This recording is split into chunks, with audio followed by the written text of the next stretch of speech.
اوس تاسو کولی شئ چې پر MTN یا هم اټوما سیمکارډ دپاره 3 GB انټرنیټ په وړیا ډول ترلاسه کړئ. دغه طریقه په ټولو سیمکارډونو کې موجوده ده که چیرې تاسو اریبا یا اټوما سیمکارډ لرئ. د همدې ټاپک څخه وړاندې تاسو دې ویډیو ته لایک ورکړئ، شیر یې کړئ او که په چینل کې نوي یاستئ چینل درسره سبسکرایب کړئ. تر څنګ یې پر بیل آیکن باندې کلیک وکړئ تر څو زموږ نوي هر راتلونکي ویډیو ته تاسې در ورسیږي. راځو دوستانو د موبایل سکرین ته چې څرنګه کولی شو 3 GB انټرنیټ د اټوما سیمکارډ دپاره په وړیا ډول ترلاسه کړو. طریقه پر دا ویډیو کې درخوایم سټیپ بای سټیپ را سره وګورئ. راځو د ویډیو په طرف د موبایل سکرین ته.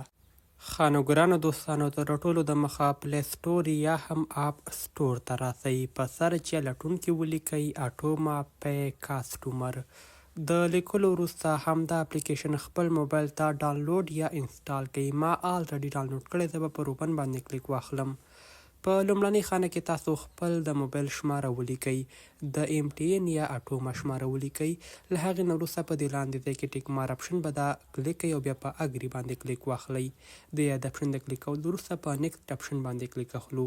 ستاسو سیم کارت یا ستاسو موبایل ته اته عدده کوډ د شبکې لخوا لیږل کیږي. همغه کوډ راواخلئ، په دې ځای کې ولیکئ. دوستانو زه راځم دا کوډ په دې ځای کې لیکم او بیا پر کانټینیو اپشن باندې کلیک اخلم. د همدې اپشن د کلیک کولو وروسته موږ تاسو سره دغه ته په مخ ته راځي. دا تکمیل کوو. په لومړنۍ خانه کې تاسو خپل لومړنی نوم ولیکئ. نوم د الکترونیکي تذکرې سره صحیح ورکړئ. په دوهمه خانه کې خپل تخلص ولیکئ او په دریمه خانه کې ENIC انتخاب کړئ. دوستانو د همدې انتخابولو وروسته د خپل الکترونیکي تذکرې ID نمبر په دې ځای کې ولیکئ. دوستانو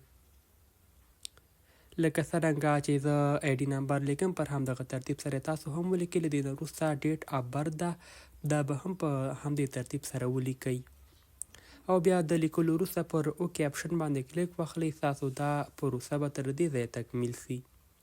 له دې نه وروسته موږ تاسو سره یو بله صفحه مخ ته راځي، هغه هم پوره کوو. په کانټینیو اپشن باندې کلیک اخلو. دوستانو انتظار ورته کوو. دا د دوستانو تاسو سیم کارت ته اوس یو پین کوډ د شبکې لخوا ولیږل سو. همغه کوډ راواخلئ، په لومړنۍ خانه کې ولیکئ. په دوهمه خانه کې به تاسو له ځان څخه یو کوډ ولیکئ او په دریمه خانه کې به همغه کوډ کنفرم کړئ. زه راځم دوستانو، په لومړنۍ خانه کې مونږ ته د شبکې لخوا کوډ لیږل سوی، همغه کوډ لیکم.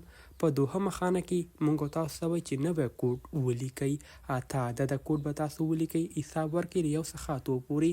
په دوهمه خانه کې هم همدا له 1 څخه 8 پورې حساب کنفرم کړئ. راځو دوستانو بیا په کنفرم اپشن باندې کلیک اخلو. دا خانې ما تکمیل کړئ. دوستانو خو د موبایل په سکرین تاسو نه ښودل کیږي.